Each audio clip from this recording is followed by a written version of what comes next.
Bonjour à toutes et à tous, bienvenue sur Wokena, je suis Hawa et pour l'épisode d'aujourd'hui, je suis très heureuse de recevoir Aboubacar. Bonjour Aboubacar, Bonjour Awa, comment vas-tu?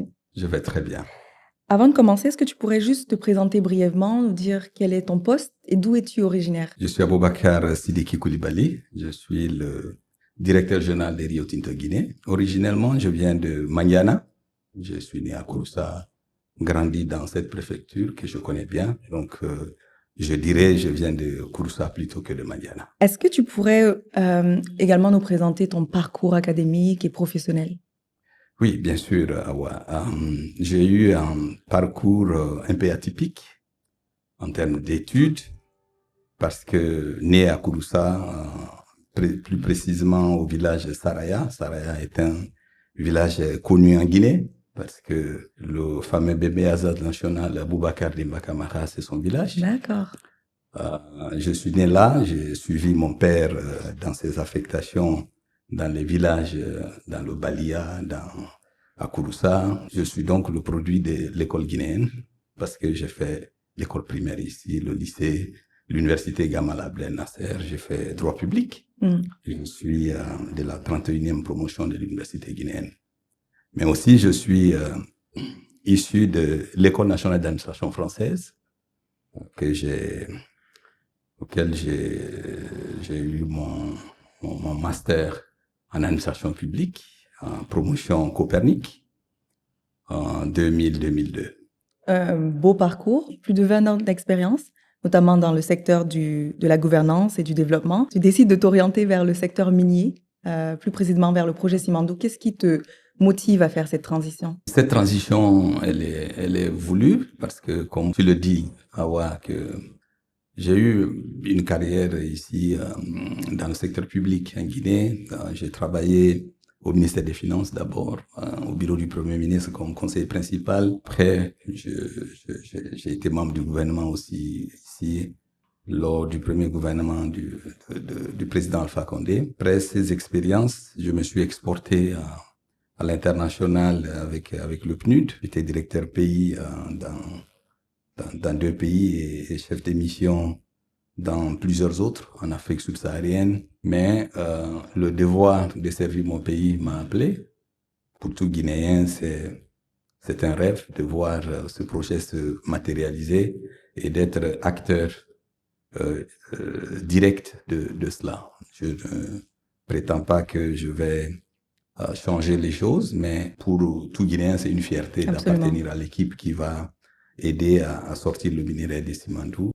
Effectivement, tu as rejoint Rio Tinto en 2024, récemment, et tu le disais, bon, en tant que directeur pays de Rio Tinto Guinée, est-ce que tu peux nous dire en quoi consiste ce poste, cette fonction? Mon rôle est un rôle très très important dans le dispositif ici de Rio Tinto. Ça regorge beaucoup de fonctions comme représenter les intérêts de Rio Tinto tout simplement en Guinée, pas seulement dans Simandou, mais principalement dans Simandou. Rio Tinto est partenaire avec Chinalco dans Simfer et avec le gouvernement guinéen. On investit donc massivement dans Simfer, ça c'est un intérêt. On a d'autres intérêts dans le pays, notamment dans le secteur bauxitique. Donc ma première fonction vraiment c'est représenter Rio Tinto, défendre ses intérêts, sa réputation et son image. La deuxième chose, comment nous pouvons travailler en tandem avec tous les partenaires, chacun gardant le contrôle de ses intérêts, mais faisant en sorte que Simandou soit une réalité pour les entreprises, mais aussi pour la Guinée et les Guinéens. Troisième chose, c'est toutes les questions de standards, les questions environnementales, les questions de biodiversité, qui sont des questions prises très au sérieux par Rio Tinto. C'est clairement une fonction qui est lourde de responsabilité, mais j'aimerais revenir juste en arrière pour comprendre un petit peu, parce qu'on entend souvent parler de Rio Tinto, on entend parler de Simfer. Est-ce que tu pourrais nous dire un petit peu ce qu'est la différence entre ces deux entités et surtout comment elles collaborent dans la mise en œuvre, le développement du projet Simandou? Bien, comme je le disais tantôt, Rio Tinto, c'est la deuxième entreprise minière en termes de capitalisation boursière au monde. Leader dans le secteur du fer. Elle est en Guinée depuis très longtemps. Elle a fait l'exploration de Simandou dans les années 90-2000. Rio Tinto a créé un partenariat avec Chinalco, qui est une compagnie chinoise, et le gouvernement guinéen pour créer Simfer, qui est détentrice de la licence que nous gérons dans Simandou. Il y a, juste pour clarifier, il y a 4 blocs. Le bloc 1 et 2, c'est Winning qui gère, c'est les Winning blocs qui sont Consortium Simandou. Au nord de Simandou. Et au sud, on a les blocs 3 et 4 qui sont gérés par la société Simfer. Donc, le partenaire qui est Simfer est géré par Rio Tinto. Simfer a la charge de construire le projet minier, de travailler au quotidien à assurer que les standards internationaux sont appliqués à cette construction et va opérer notre mine. Ok, très bien. Ça me semble assez clair, accessible et important de faire cette distinction. Une autre distinction qui je pense est importante à faire, ou en tout cas nécessaire à faire, on parle du projet Simandou, mais on entend de plus en plus parler du programme Simandou 2040. Là encore, est-ce que tu peux nous expliquer quelle est la différence entre les deux? La différence est simple. Je vais simplement dire que le projet Simandou, c'est un projet minier. Il est porté par Simfer, par Winning Consortium Simandou. Ensemble, nous travaillons à ce que ça soit effectif. Le programme Simandou, par contre, est la vision de développement voulue par le gouvernement de Guinée pour bâtir sa vision autour des revenus que va générer l'exploitation minière de Simandou pour la transformation économique du pays. Ce programme a 5 piliers. Il est présenté à la télévision par le gouvernement guinéen. Les piliers sur l'agriculture, un pilier sur l'éducation et la culture, le 3e pilier sur les infrastructures, la technologie, et 4e pilier, c'est sur les questions financières, et le dernier pilier sur le bien-être, la santé. Ce programme est différent du projet Simandou, qui est un projet, lui, minier, qui va exploiter le minerai de fer et l'exporter et continuer à payer non seulement les dividendes à l'État, parce que l'État est partenaire dans le projet, mais aussi payer ses impôts et tout. Et l'État va utiliser ça pour financer une partie des projets qui sont dans son programme de développement, qui est libellé en programme Simandou 2040. Dans ta prise de fonction, j'imagine que tu as pu constater que Simandou, de par sa complexité, vient avec son lot de difficultés, de défis. Tu en as parlé un peu, mais est-ce que tu peux nous dire plus en détail quels sont ces défis que rencontre ce projet-là et comment Rio Tinto Guinée contribue pour y faire face? Le projet Simandou, c'est un investissement initial de près de 20 milliards de dollars. Avec des partenariats très, très complexes. Le gouvernement a voulu que le projet soit développé en co-développement, que l'ensemble des groupes de partenaires se mettent ensemble, parce que aucune entité, une seule, ne pouvait développer le projet. Le premier défi, donc, c'est ce mariage-là. Comment le rendre effectif? Comment on réussit à mettre ensemble des entreprises qui ont des cultures différentes, des approches différentes. Oui, elles sont toutes dans le secteur minier, mais Rio Tinto a une expérience de plus d'un siècle et demi dans le secteur minier, connue pour être une grande compagnie minière qui a son expérience, son savoir-faire et son expertise. De même, Winning a son expérience. Le deuxième défi, c'est le défi lié à comment on exécute le plus gros projet minier en cours de construction en respectant les standards, en particulier les standards environnementaux. Et donc, Rio Tinto Guinée travaille à cela. On a une équipe dédiée à ces questions qui travaille non seulement au sein de Simfer, au sein de Rio Tinto Guinée, mais aussi on a développer des partenariats avec nos partenaires de Winning pour faire des échanges et apprendre ensemble et élever le niveau pour que le projet soit exécuté dans les standards. Le troisième défi que je vois, c'est vraiment comment ce projet peut bénéficier même en phase de construction à l'économie guinéenne et aux Guinéens. C'est beaucoup de défis, mais nous travaillons en intelligence avec l'ensemble des parties prenantes, y compris le gouvernement, pour assurer que tous les efforts sont mobilisés. Ta nomination, c'est une source de fierté pour le projet, pour toi, j'imagine, pour moi également en tant que Guinéenne, et pour plusieurs autres personnes, que ce soit des cadres de Beyla que tu rencontrais lors d'une visite en octobre dernier, ou encore des représentants des organisations de la société civile au cours d'une table ronde. Ils ont tous exprimé leur joie de voir un Guinéen à un si haut niveau dans l'entreprise. Qu'est-ce que cela te fait ressentir et que symbolise ce rôle pour toi? C'est un sentiment de fierté pour moi-même, pour ma famille, pour les amis, de voir que je suis à ce rôle-là, mais aussi c'est un sentiment de responsabilité. Parce que je mesure à juste valeur les attentes des Guinéens sur moi, des attentes très très élevées. Mais il faut savoir qu'on est dans un cadre bien réglementé. Et il est important que Rio Tinto vise dans ce pays, à l'horizon 2030, d'être un opérateur vraiment guinéen. Ça veut dire que il y aura plus de Guinéens à tous les postes quand on sera en phase d'opérationnalisation. Et ça, c'est notre responsabilité pour ceux d'entre nous qui travaillons ici aujourd'hui. Si nous faisons bien, nous pouvons progresser.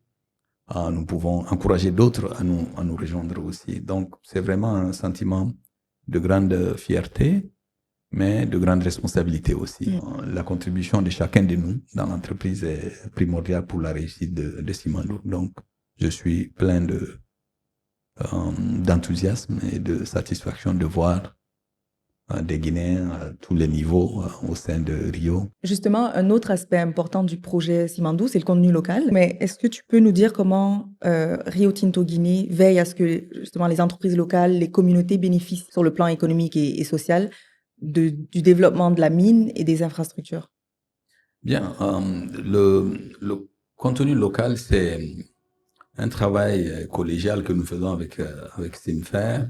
Notre rôle là-dedans, c'est de nous assurer que les plans de contenu local pour l'ensemble des entités qui travaillent sont développés. Et nous travaillons à collecter les informations sur la capacité du secteur privé à fournir les services et les biens à la mine. Depuis le début de la construction, nous avons investi à peu près, Simfer a investi 3 milliards, à peu près 3 milliards de dollars, dont 1 milliard 200 millions ici en Guinée. Je pense que au fur et à mesure que le projet se met en place, il y aura des opportunités pour la jeunesse guinéenne de se former mieux et d'être préparée au futur emploi, aussi bien avec Simandou qu'avec d'autres industriels qui arrivent dans le pays. Aboubacar, après 2 décennies dans le secteur du développement, comment perçois-tu l'impact du projet sur l'avenir socio-économique de la Guinée et quelle transformation pour le continent, mais au-delà? Si vous vous intéressez à Simandou, vous venez à Beyla aujourd'hui, vous pouvez voir qu'il y a une transformation qui commence. Les gens qu'on emploie, qui ont des revenus, qui changent leur vie au quotidien, qui ont un habitat plus moderne, qui développent leur propre business, leur propre affaire. Les sous-traitants qui ont les contrats importants, parce que Simfer a déjà investi 1 milliard 200 millions en Guinée, il y a des gros contrats, contractants ici qui sont des sociétés guinéennes, qui ont cette opportunité d'investir et de s'équiper. Tout ça va contribuer à booster l'économie guinéenne. Mais aussi, il y a l'impact fiscal du projet. Mais au plan continental, il y a des sous-traitants qui sont aussi africains et c'est une fierté pour l'Afrique de voir que en ce moment, le plus grand projet minier, c'est en Afrique. Mais aussi pour nous, Guinéens, c'est en Guinée que ça se réalise. cette fierté, le fait de mettre le minerai de fer guinéen sur le marché, en soi est une réussite formidable pour l'Afrique parce que la part de l'Afrique dans le marché des minerais de fer est très faible aujourd'hui. Simandou positionne la Guinée comme un acteur clé dans l'effort de décarbonisation globale. J'aimerais changer un peu de registre, des questions qui, je pense, ont tout leur intérêt aussi. Si tu pouvais t'adresser à la version plus jeune de Aboubacar Sidiki, plus jeune, quel conseil lui donnerais-tu et par extension, quel conseil tu donnerais à tous ces jeunes Guinéens, Guinéennes qui souhaitent poursuivre leur ambition? Bien, je dirais à Sidiki, merci d'avoir été résilient parce que mon parcours était un parcours atypique, aussi bien à l'école que dans le travail. J'ai travaillé dans des contextes un peu difficiles, mais bon, la vie, c'est pas un fleuve tranquille. Et donc, à la jeunesse guinéenne, je dirais, soyez résilients, soyez confiants en vous-même et soyez déterminés une fois que vous avez votre vision de ce que vous voulez faire, soyez déterminés à la poursuivre. Parce que il n'y a pas meilleur conseil que soi-même. On sait ce qu'on veut devenir. Si on est déterminé, discipliné, on a confiance en soi, on finit toujours par gagner. Donc, à la jeunesse guinéenne, je dirais, il faut être déterminé, il faut avoir confiance en soi et il faut être discipliné une fois qu'on sait où on veut aller. Il faut être discipliné et attendre les opportunités parce que les opportunités, il y en aura dans la vie. Quand on y est préparé, ça va. Il faut tenir et jamais renoncer et d'être déterminé et avancer. Avancer. La résilience, la détermination, la confiance en soi, la discipline. Discipline. C'est noté. Ma dernière question, peut-être la plus difficile. Si tu avais un vœu, un seul, pour l'avenir du projet Simandou, quel serait-il? Mon vœu est simple parce que c'est celui-ci qui m'a amené ici, c'est la réussite du projet. Mais la réussite du projet, chacun de nous peut la matérialiser à sa façon. Pour moi, mon vœu, c'est à l'endroit vraiment de tous les Guinéens qui travaillent dans ce projet-là. Mon vœu est de les voir gravir les échelons. La réussite de Simandou, pour moi, sera totale si demain, on voit des Guinéens émerger et aller à l'international au sein du groupe Rio Tinto, occuper des postes de responsabilité. Cela montre que non seulement on a tenu notre engagement vis-à-vis de la Guinée à former, à faire confiance aux Guinéens, mais aussi on a soutenu ces Guinéens à monter au sein de l'entreprise et à être à des positions managériales en dehors de la Guinée. Parce que nous avons dans ce projet beaucoup de personnes qui ont fait l'expérience ailleurs, qui viennent nous soutenir ici. Mon vœu le plus ardent serait de voir des Guinéens aussi aller vendre cette expérience unique qui est le co-développement de Simandou ailleurs. Un très beau vœu, très ambitieux, mais atteignable tout de même. Aboubacar, merci beaucoup pour cette conversation et bon succès. Merci. Merci beaucoup.